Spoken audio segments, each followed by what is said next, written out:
The Florida Gators passing attack needs to be more sustainable in 2025.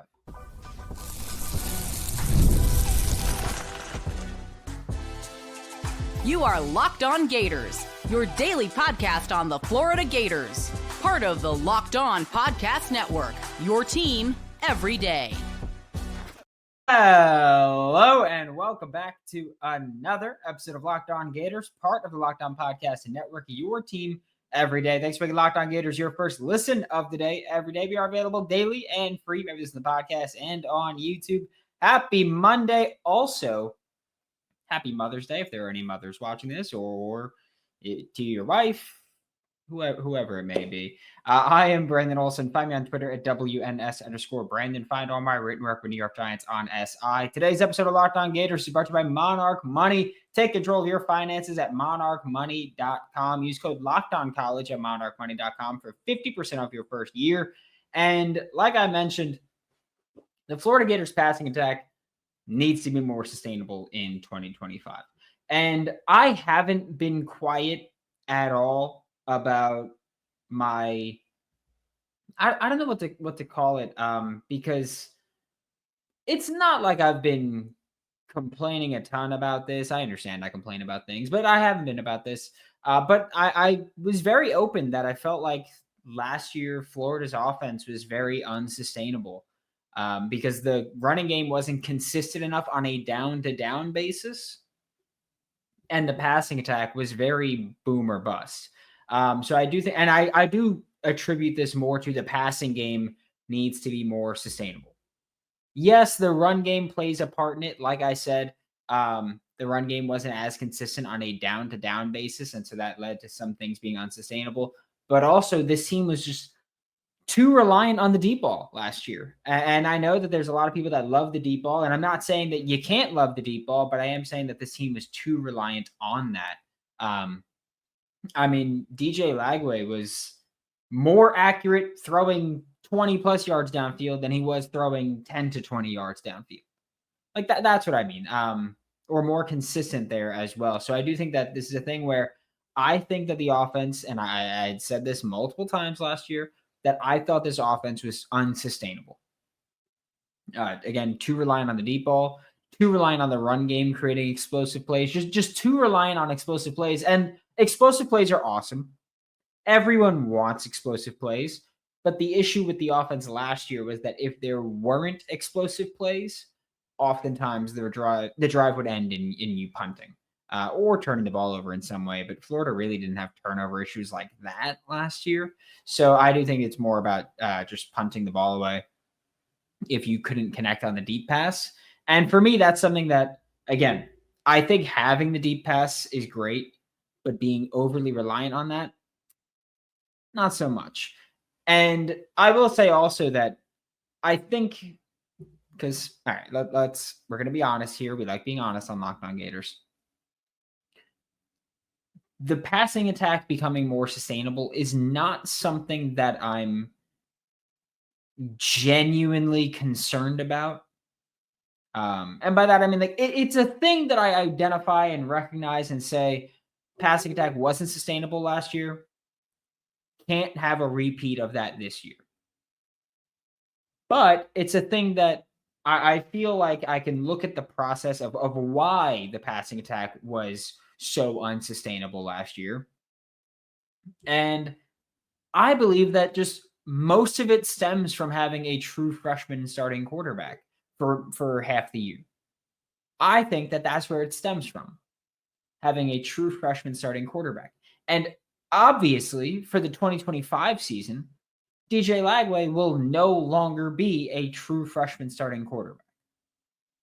So while it's something that I look at and I say that last year this was an issue, I wouldn't want this to continue to be an issue. Let me not even say I don't want this to continue to be an issue. This can't be a continued issue. Like, this needs to be something that this team is better at in 2025. But again, I look at it and I say that I think most of it stems from having a true freshman starting quarterback. And I feel fairly confident that with another year, it will be improved, or with this summer, it will be improved. So it's a thing that I say needs to be improved. I think it might be the most important thing to be improved. But it's also maybe the thing that I look at and I say, I feel most confident. We're going to talk about three things that need to be improved. And I think this is the one where I feel the absolute most confident that it will be improved in 2025 because of, again, I think a lot of it stems from having a true freshman starting quarterback. That won't be an issue. He's not a true freshman. So if the offense is unsustainable, maybe we start having some other conversations about this team. But I look at DJ Lagway from last year and I say, okay, well, he was really reliant on the deep pass. The underneath game was there. When Graham Mertz was healthy, the underneath game was available. So I do think that maybe it was more DJ Lagway needs to become more sustainable as a starting quarterback. But that underneath passing attack is something that comes to fruition with experience. And I was going to start talking about this earlier, and then started sidetracking. But as far as the Florida Gators passing attack being so reliant on the deep ball, when we're talking about being reliant on the deep ball and needing to improve the underneath game, I would rather be in that situation than being too reliant on the underneath game and needing to become more dependent on the deep ball. Because I do think that it's easier to go from someone who takes a lot of risks to becoming someone that doesn't take as many risks or starts taking more of the sure things there. I think that's easier than someone who is very cautious as a passer suddenly becoming more aggressive as a deep passer. That was one of my issues with Shedeur Sanders as a draft prospect. Obviously not Florida related, but I cover the NFL draft as well. And for me, one of my biggest flaws or one of my biggest issues with Shedeur Sanders' film was that he is not someone who likes to throw the ball deep. He is very risk averse. And I think that it's hard to go from being someone that's risk averse to becoming more risk friendly. I think that's harder than being someone who takes a lot of risks, just not taking as many. So I do think that with DJ Lagway, he's someone that takes risk as a passer, is very talented with throwing a deep ball, but that underneath game needs to come to fruition. But I feel confident that it will, because I think that's just with experience, he will become more reliant on the underneath game. And I think that that's the next step for this offense becoming that much better and that much more lethal in 2025. So while, yes, I think this may be the biggest area where Florida, I think, needs to improve for success, it's also the area where I feel most confident in them improving, because once you get that that experience for DJ Lagway, everything else should start follow suit. And I do think that we saw that start to happen toward the end of the year.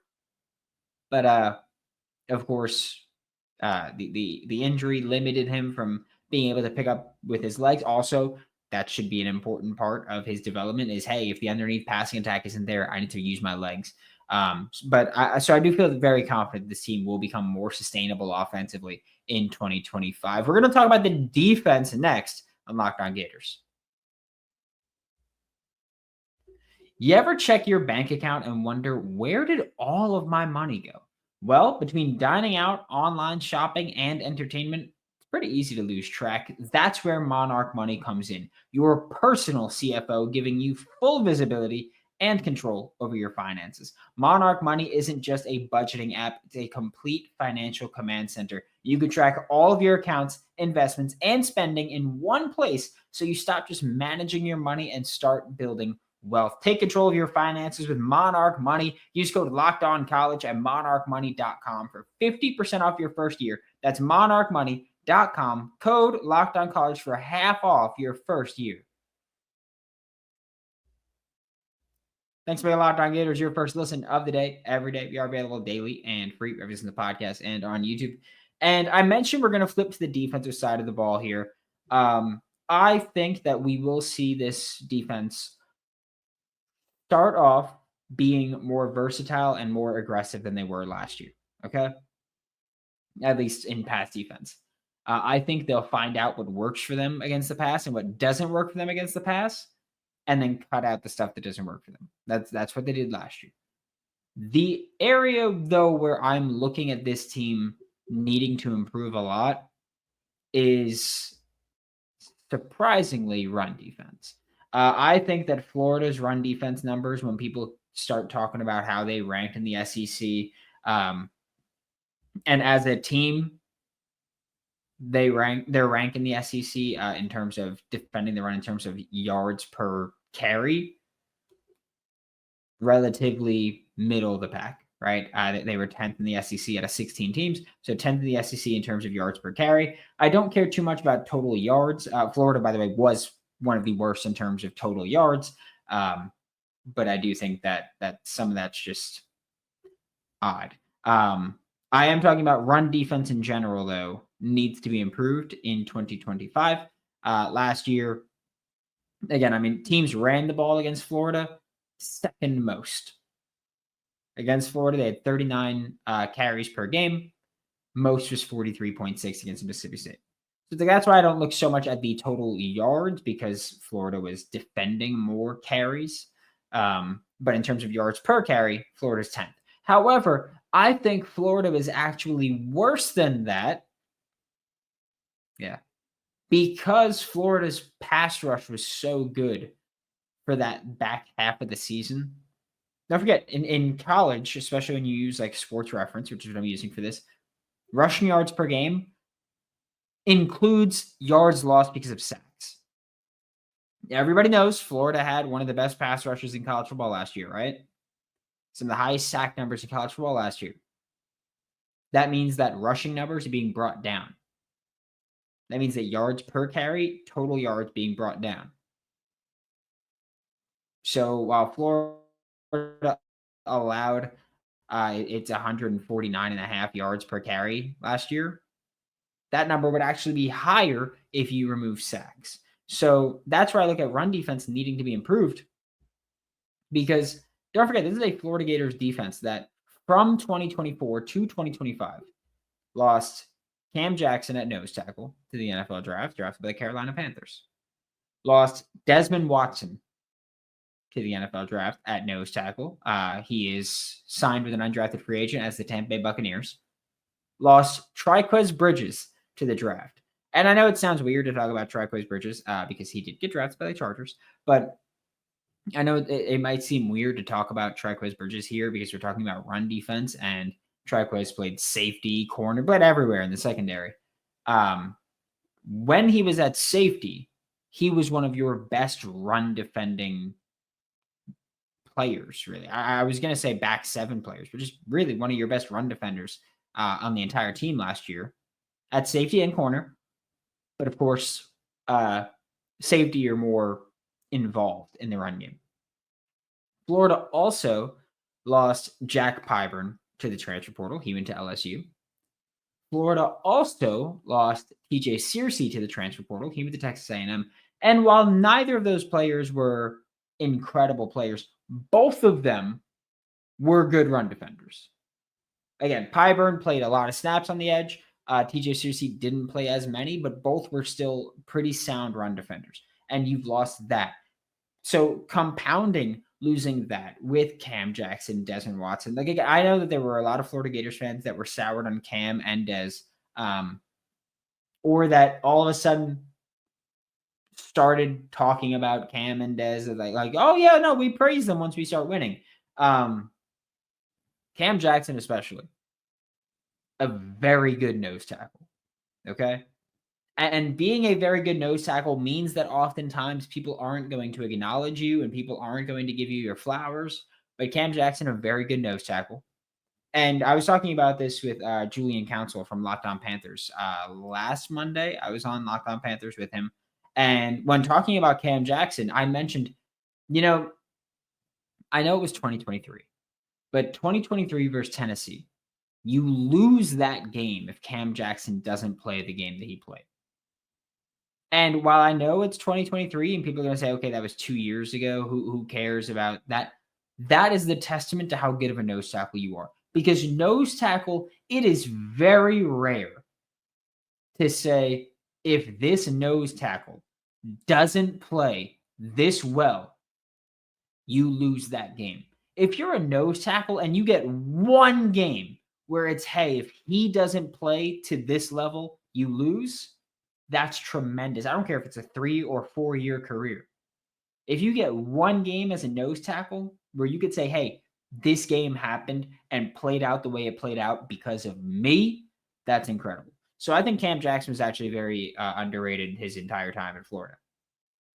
But run defense is an area where you need to see the Florida Gators youth step up. Okay? Like, because I know that a lot of people, when they talk about run defense, they often just think, well, you just got to be aggressive and athletic. That's it.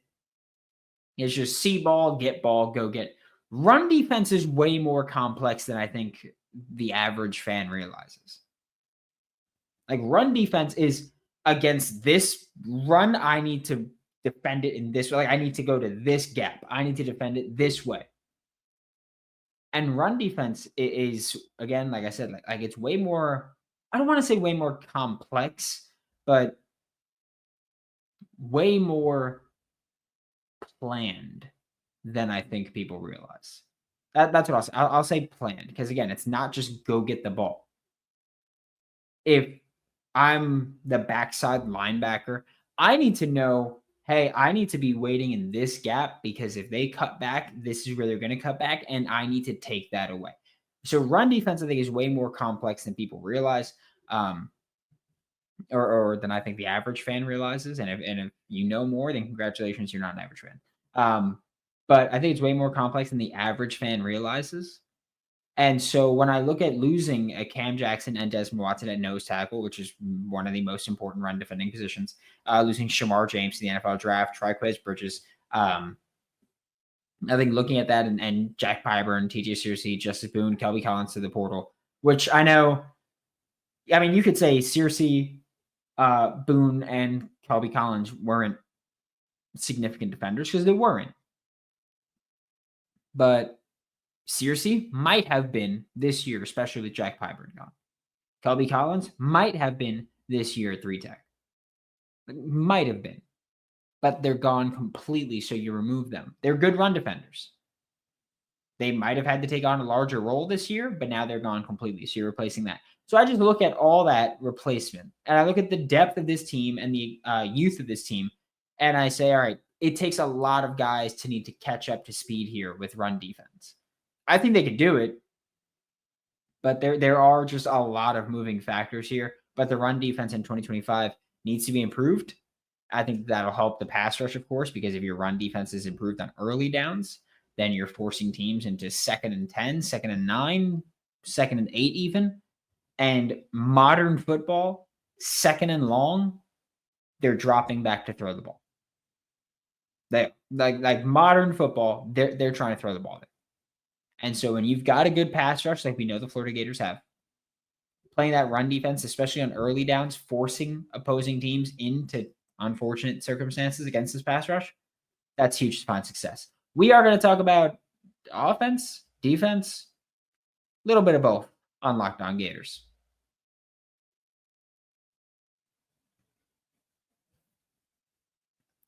Thanks for making Locked On Gators your first listen of the day. Every day we are available daily and free wherever it's in the podcast and on YouTube. And to wrap up today's episode of Locked On Gators, we are talking about, I'm gonna say game management. Okay.